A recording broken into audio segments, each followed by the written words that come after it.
Well, we arrived at the Centro Church in Prince Street, Ipswich, now watch a couple of our friends give some testimony here actually on the amazing things that happen in their life and so on. So Dave and Dom will be being interviewed on this occasion, and we'll put a little movie together about that.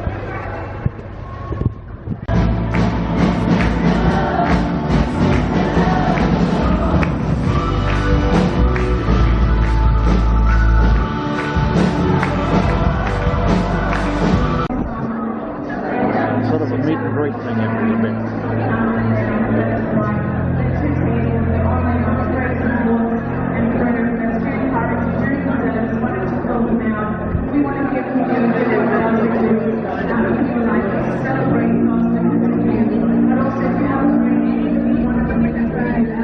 Story of a couple whose story takes them through the Middle Eastern kingdom of Saudi Arabia.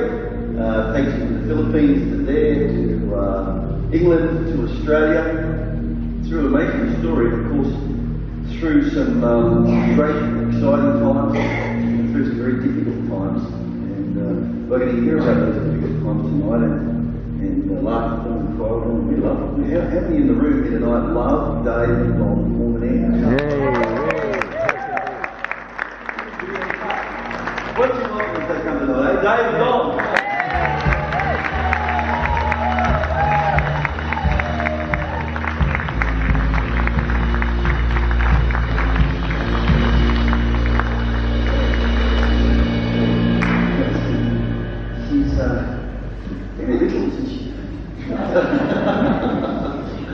Fantastic. So, she's actually, I mean, you know, I like the boy, it's very trying too, but the rest of you had the same wife, it's kind of confusing, but you haven't. So, you guys, you're just very cute, aren't you? So, and you're handsome, but anyway, that's good. That's good. So, you guys, tell us where you met. Come on. Go first. You go first. Me and Dave, way back 1993, I think we were we went to the same university. That's in Baguio City, which is the southern capital of the Philippines, because it's really cold in there. And so I think he started courting me. Do I have to say every detail? No. Yeah, but I think we met when we were in uni, and when we graduated, that's the time we became girlfriend and boyfriend. So, yeah. So did you want to clarify? Do you want to correct her? Just want to add, my mom reminds me that you need to have a child first before courting a lady, because basically you're relying on your mom for money and for going out with the lady. So I met her during the third year of university actually, and yeah, I found her. So she's from Baguio ladies. Beautiful, of course, and she's very simple, you know. Very simple. That's complicated, yeah. The way they dress or anything like that. Yeah. So yeah, and yeah, we finished university, and at the time I decided to visit her place, Northern Pangasinan, which is 2 hours away from my place. So I travel weekends every week. Okay, great. So you've both been studying nursing at the university in the Philippines. You notice this very cute girl, and you feel immediately the responsibility to get a job so that you can support her and look after her in the future. What an outstanding man. I think you should work around.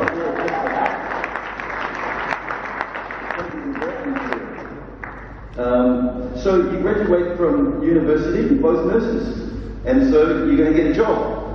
That's right. I remember that time there was an Irish lady who came to the Philippines to recruit nurses, and at that time we were fresh graduates.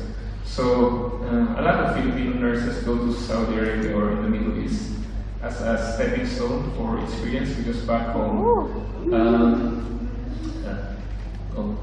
it came up too early because, yeah, and yes, it's a stepping stone for a lot of nurses to gain experience. And we decided to go for an interview, and then we passed the interview. And back home, it's very difficult to find a job because there are a lot of nurses finishing uni, which is thousands of Filipino nurses, and there are only a few hospitals. So you could imagine that they have nowhere to go but to move abroad, go to US, Middle East, UK, Singapore, and maybe Australia. So that's when we decided to go as well, go out. Okay. So you both get a job in Saudi Arabia. So you're a couple of Filipino kids, and you're moving to Saudi Arabia to live. Completely different culture, completely different kind of worldview. And you got there first. We applied at the same time, Pastor, but I think with the males that time, they got pregnant with their visa, so we have to go first, all the female. So it's only like a 2 months difference, time difference. Okay. So now you're in Saudi Arabia, and you used the term courting before. Are you courting your lovely wife? No, when we went to Saudi Arabia, we were already boyfriends. You're already boyfriend and girlfriend, which is not an easy thing to do in Saudi Arabia, right? Tell us a little bit about that, because in Saudi Arabia, you cannot be seen outside with a woman that's not your mother or your daughter, is that right? So tell us, did you guys be seen outside in this mysterious kingdom? Yeah, the way we do it, because every Friday, that's what they considered it's Sunday. For us it's Sunday, but to them it's Friday. So that's the only time that the ladies and men have their day off. So when we go out and go to the malls, it's the lady who go first and the men walk behind, because it's not allowed to be like together. And otherwise, that's what they call the religious leader, which is a mutawa.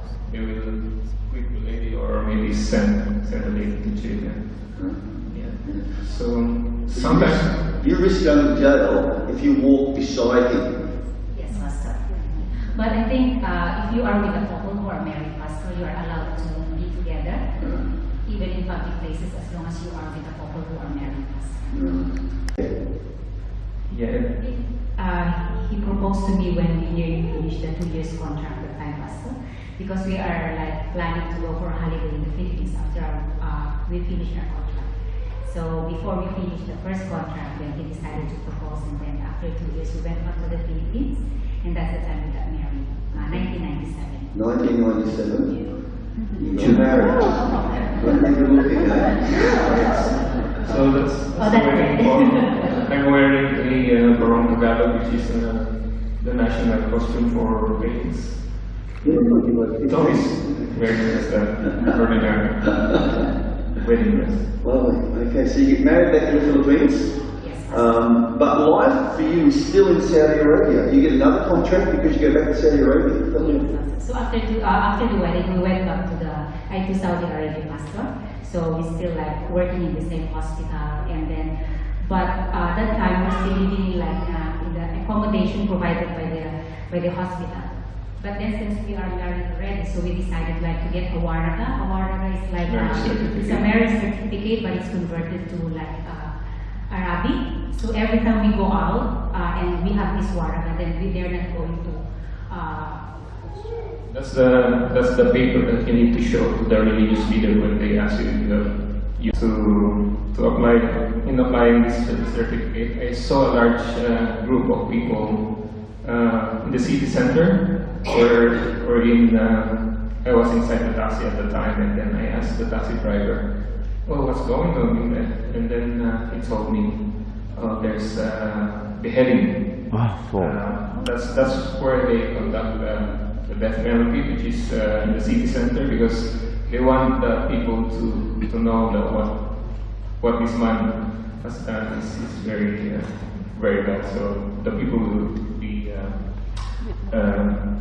afraid of what they're going to do. So when I went there, there are a lot of people surrounding the place. I think it's maybe bigger than Ipswich city center. So a lot of people are surrounded. At the center, there's a man wearing white robe, and there's a man holding a long sword. So basically this is the death penalty in Saudi Arabia. They have people or they stone ladies to death. And I was curious to see one because I haven't seen one. Whoa, you man! So I went there and Oh. just alone, and around me are policemen and some other Arabic people and Arabs.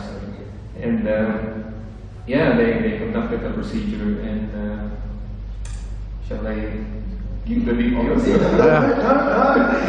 it's all right. Yeah, but you know what will happen to what happened to the person. But the people there are very strange because after the beheading, they shouted, "Fitani, Fitani." In English, is there another one? So Whoa. they live in these situations, which is just normal to them. You know, they see violence and all those stuff, but it's just normal to them to see those things. So yeah, I think I work in the hospital and I've seen a lot of medical procedures in the emergency and a lot of blood and all those stuff. But this one is different when you see one outside, and yeah, my muscles were shaking for maybe 3 days. Well, imagine one thing. Well, imagine. I'm sure that there are people in this room that had they seen that would probably been physically sick. You just wonder, don't you, where your mind goes, where you can watch that and cry for more. Like, it's just difficult for people like me, I guess people like us, to understand that. But that's where you guys are, working in Saudi Arabia in this environment. And tell us about the time that you got a call up to the royal palace.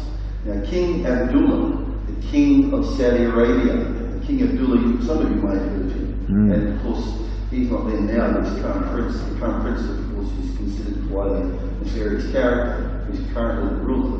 But you were asked to go, you were chosen to go to the royal palace to perform a procedure on the royal family of Saudi Arabia. Let's think about that, that's interesting. Yeah, the hospital where we work is a private hospital. So, and we cater people in high-ranking officials and lots of prince and princesses. So one day I was asked to get blood for this lady, and I thought, get blood? First, you have to get the blood in the hospital, right? So they asked me to go to the lobby, and when I went to the lobby, I was looking for the lady. And then the supervisor, oh, where's the lady? So she told me, oh, you need to ride in a car and go and take the blood. So basically this is a princess, and they have privileges over other ordinary people because instead of going to the hospital for blood taking, you go to them. So they bring the hospital to their house.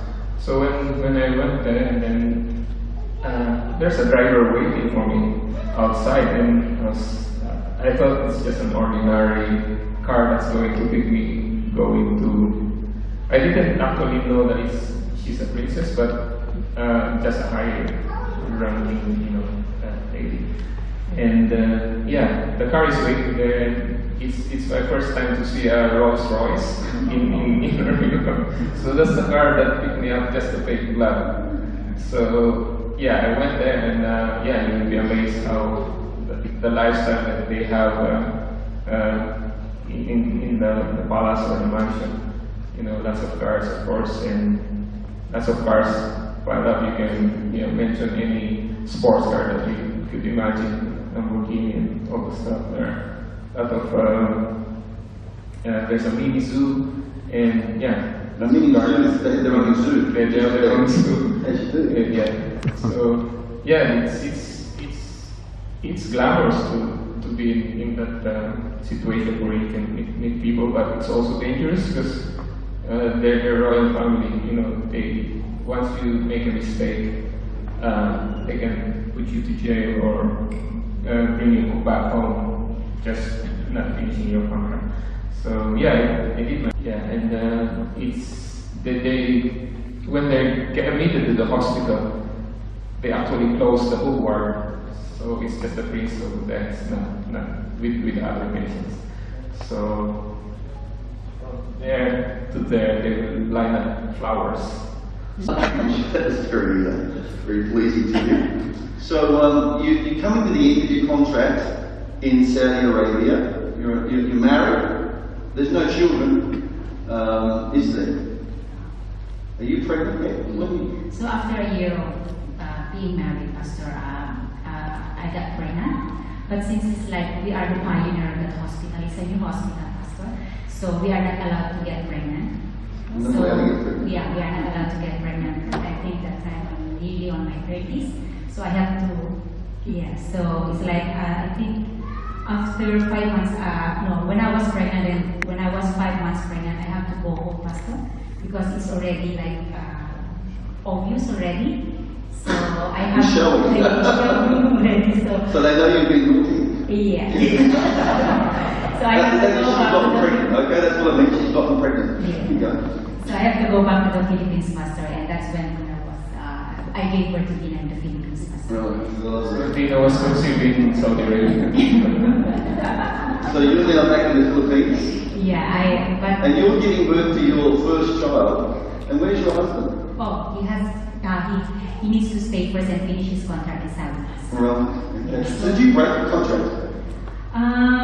Yeah. Yeah. So once you get pregnant, you break your contract. Right. 80% people.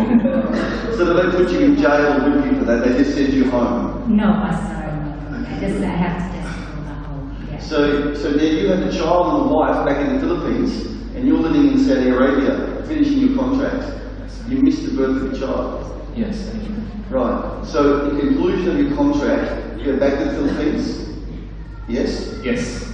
And now you're in the Philippines, you have a wife and a child. You've already told us that you have a strong sense of responsibility towards provision for them, but it's very difficult to get a job. Looking after inmates, and you know, some situations are real, some situations are not, because some of them are faking just to go outside from their cell, just to roam around the area in the dispensary. So you guys, your wife is still living in the Philippines, and you're living in Singapore. That's right. Yeah, she's And looking your after little Eden. Your daughter is still a new baby, Yes, Pastor. and so you're getting some help from mother, I guess. Yeah.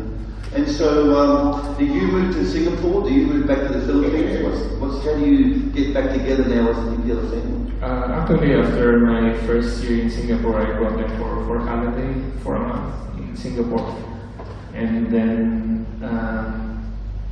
I finished the contract in Singapore, 2 years contract, and then there was an opportunity again to apply. At the time we were applying for a permanent residency in Singapore, and the government, because there are a lot of Filipino nurses, so the government didn't approve any of our applications. So at the time, a lot of Filipino nurses migrated to UK. So there was maybe 2 or 3. At that time, I think we are like having a playtime together in the bed, and then suddenly, that was 2008.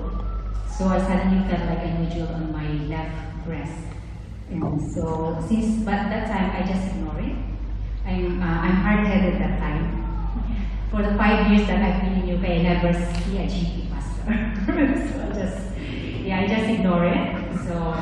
And but since that time we were like in a transition from coming to Australia, so we're just a bit busy like settling everything. So what happened is that the nodules within a couple of months, it's like half of my breast already, because medically speaking, they said that when you are younger, the cancer cell is active compared when you are like young, not active, but it's aggressive. The cancer cell is aggressive when you are younger. So that happened like I think a couple of months, like 6 months. The nodules is like half of my breast is like stone already, Pastor. So when we went back, so coming here, we decided to go back first to the Philippines for a 1 month holiday, and then that's the time that I went to see the doctor, and the doctor said that it's really malignant, Pastor. So we decided that me and Nina will just stay in the Philippines for the operation and then treatment for radiation and then chemotherapy. But since Dave was already like being hired here in Australia, he needs to come here faster because everything is like being arranged and he needs to start working. So I think they just extended his holiday in the Philippines for only 2 weeks faster. So I think during my first chemotherapy he was there, and then after 2 weeks he needs to leave. So you've been diagnosed with breast cancer in the UK. How long in the UK for, Dave? I stayed for 6 years. For how long? 6 years. 6 years, right. And towards the end of that 6-year period, the cancer's become an active, you're aware of it, you've been diagnosed, and you have concluded your contracts, and so you found a job in Australia. That's right, yeah. But you've gone back to the Philippines, and there you've had the chemo. The operation, the radiation, and then, but in between when I'm having my treatment for the breast CA, in between the treatment, the diagnosis, I was also diagnosed with stomach CA, Pastor. So that time it's 2 treatment. I think they've given me a treatment that's it's both for breast and for the stomach CA, Pastor. Okay. So you're now getting cancer treatment in the Philippines, and they've now discovered further cancer in your stomach. Yes. And your husband's living in Australia? Yes. And you're there on your own with your child? Yes, but I was staying with my mother. Staying with your mum, okay. But looking to come to Australia? That time I don't have, just me, Pastor. I don't have any, not really plans, but not that time yet, Pastor, that I want to come here in Australia, because I was thinking, because the medication that they've given me in the What she said, just to remind everyone that we are really blessed here in Australia, because when we went back home, we had the money from the house that we sold in UK. So it's more than enough for us to start again here in Australia. But when we went back home, if you don't have any insurance like that, a lot of people are dying there because they don't have money, they don't have insurance, and yeah, a lot of people are suffering. And like here, everything is free for us. We have Medicare, and the government is looking after us. But for us, with that six month span of time, the amount that we got from our house it's gone flat. So we're really blessed in Australia, here in Australia. So in the UK, you were able to buy a house, right, so that increases over time. You've been there for 6 years. You sell the house, you have an SD that you hope to then settle in Australia with. You go back to the Philippines. Your wife needs treatments. There's no insurance. There's no Medicare. There's no free hospital. So all that money goes on this. That's right, with the medical treatment. So you have a cunning plan to come to Australia where it's free. That's right. Okay. But isn't it difficult to get a visa to Australia When you're sick. when you are you've got cancer in your body like this? Doesn't the Australian government look at that and go, well, that's going to be an impost on our on our bottom line, therefore we won't give you the visa? I thought it was difficult to come to Australia, get permanent residence, get onto the Medicare or whatever, when you had a free diagnosis of pre-existing, Am I incorrect in that assumption? That's right. Yeah, so towards the end of the 6 months treatment of Dawn, I went back home in December, and we don't know the future behind us here in Australia. There was a small voice that I heard that's saying, bring your wife to Australia. And at the time, I really don't know, because our visa will be expiring, I think it's February, so December, January, February. So there are only a few months to spare before it expires. But still, I decided to follow that voice to bring her here in Australia. And I brought her here, not knowing that who's going to look after her, and Dina who's going to bring her to school, anything like that. And I followed the voice, and I believe that's the Holy Spirit guiding us, and believing that He will give us a better future here in Australia than staying in the Philippines. So I followed that still small voice, and there's so many things that happen after that, because we don't have a house, so we stayed in a friend's house for 2 weeks before we rented a place at Springfield Lakes.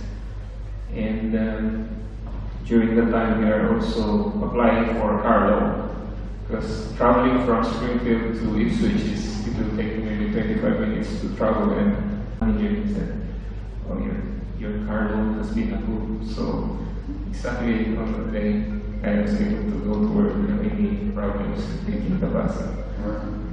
Well, so now you've got a car, then you can get the working back, but you still are going to be sent back to the Philippines because your visa expires in 2 months, and then you're going to have to give the car back and pay whatever the difference between what you owe and what the car's then worth or whatever.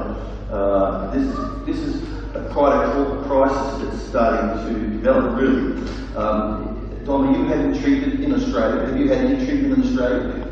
When we arrived here, actually, Pastor, my treatment is still ongoing. So I've done my breast cancer treatment for my stomach. It's still ongoing. So when I came here, they just gave me this tablet. It's a chemo drug still, but it's in a form of tablet. So when we came here, it was the end of December. So everyone in the hospital went there on holiday.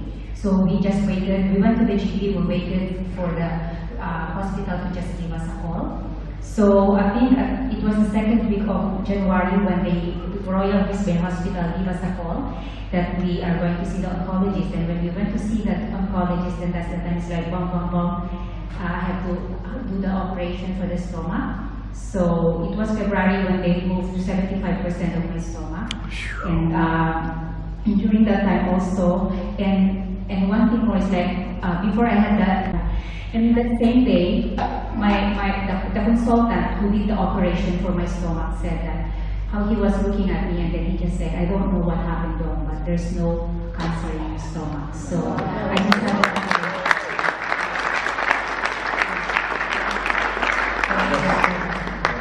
Just to add as well, just before she went to undergo all those operations, we had difficulty applying for a Medicare, because you need a Medicare to go for those operations.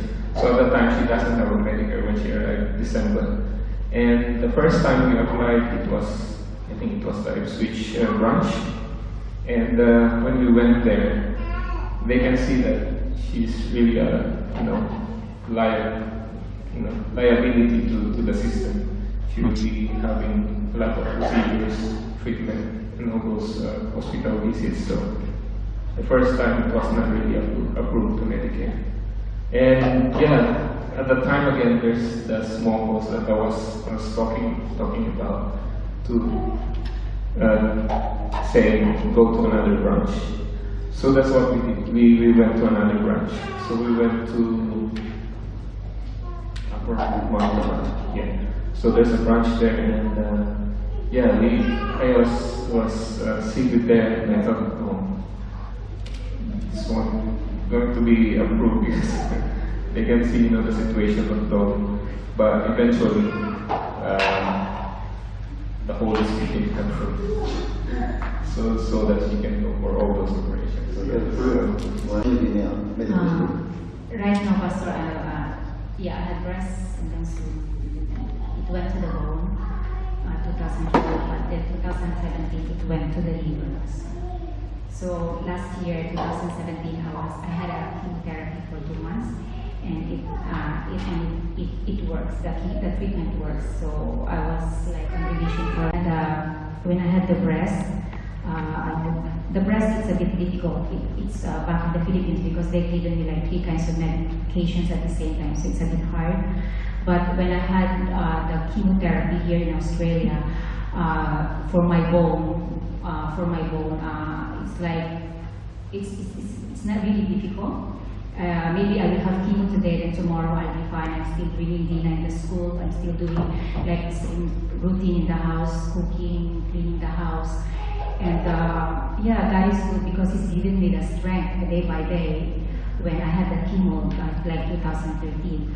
But now because it went to the liver, and we all know that liver is like the largest organ, and it's where like all the input and output, you know, that needs to like, yeah. So it's really hard because it affects now. I'm not really fussy with food, but now I'm a bit fussy with food now.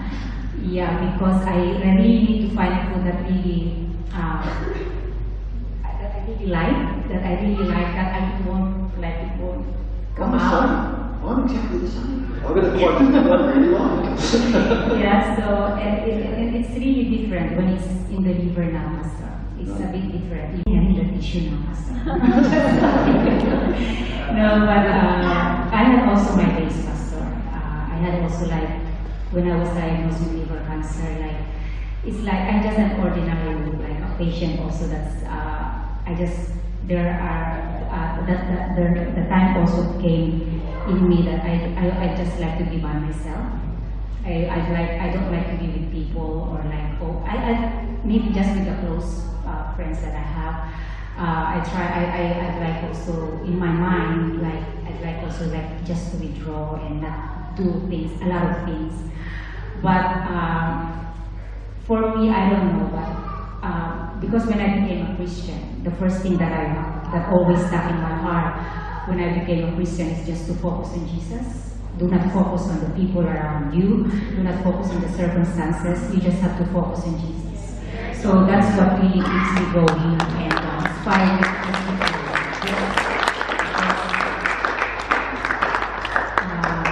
I know that Jesus, even I sometimes I felt like life is not fair, or why these things happen to me, or sometimes I felt like on and off. I've got my ups and downs, but I know that God is with me all the time. That He will never leave me. He will never forsake me. He will never hurt me. Maybe people hurt us, circumstances hurt us, but God will never hurt us. He will always be there. He will be with me all the time. Not with me, but with my family and everyone else. Wow. So sometimes you feel, and this is what happens. I think everyone in the room can probably relate to this. When you're hurt, you want to isolate yourself. Yes. And sometimes you feel like isolating yourself. Sometimes you don't want to interact with people. I believe you're in a life group. Yes. Yeah. So even though you're going through this traumatic time, even though you're facing these substantial challenges, you still give yourself to other people. You still push through that desire to withdraw. And I just think that is a profound and powerful decision. I try to imagine people in the past that God used. Like they are persecuted, they are like in prison, they go through a lot of journey in life, but still they remain faithful to Jesus. And that's when you see the power of God working them, that God protected them, God goes with them. And I think what God did to those people in the past, He will also be doing to us here, right now. So, yeah. One last piece of advice for us. When you see someone going through a tough time, and you have a friend, a relative, what's the best thing that we can do? Because sometimes we don't know what to say, sometimes we're a bit awkward. How do we best help somebody who's been diagnosed with cancer? How do we best help somebody who's going through chemotherapy, or they're going through a tough time?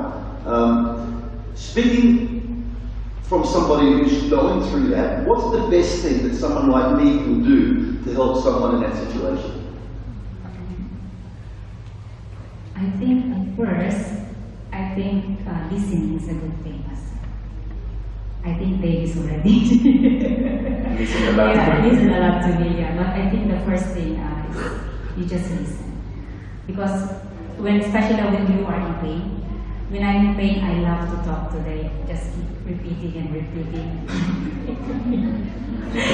Yeah, and sometimes like, yeah, I know that already. I know that. Yeah. But I think that's the best thing. I think is listening. That's the first one, is listening. And for me, on my own experience, I don't know with other people who experiences having cancer, but I love to hear encouraging words. I love people to push me to encourage. Well, you love people to encourage you. Yeah. But I want to suggest that you are incredibly encouraging. Yeah.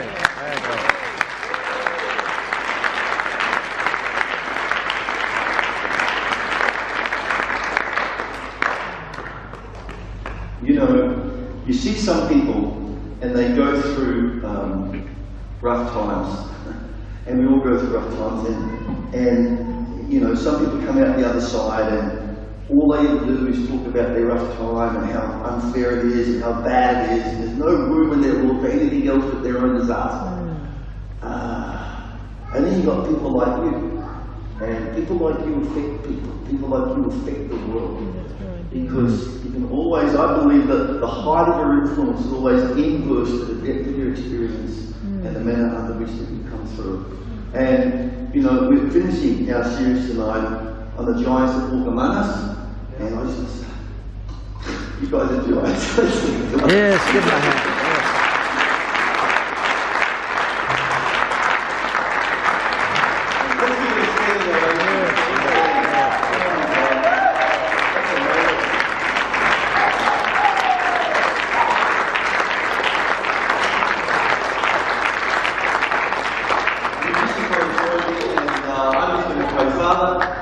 Lord, I thank you tonight for examples of giants of faith like Dom and Dave Formanance. Lord, people who, despite the gravity and despite the size of the challenge, refuse to let their circumstances determine the size of their God. But Lord, consider what you've done for them and consider what you've accomplished for them, and let that paint for them the picture of the God it is that they see. And Lord, I just pray for others in this room tonight, Lord, who may be going through rough times, who may be going through tough times. Lord, who may be plagued by challenges that they have determined and considered in their own heart to be unfair. Father God, I pray. But Lord, we might be able to take an encouragement, leave an example from, Lord, the story that we've heard tonight. We might be able to rise above it with our eyes firmly fixed on Jesus Christ, with our mind firmly fixed, tasting the goodness and the wonder of our God. Yes. His wonderful name. Amen. Amen, brother. We're going to sing a song and we need to do that. So why don't you lead us in the song, please?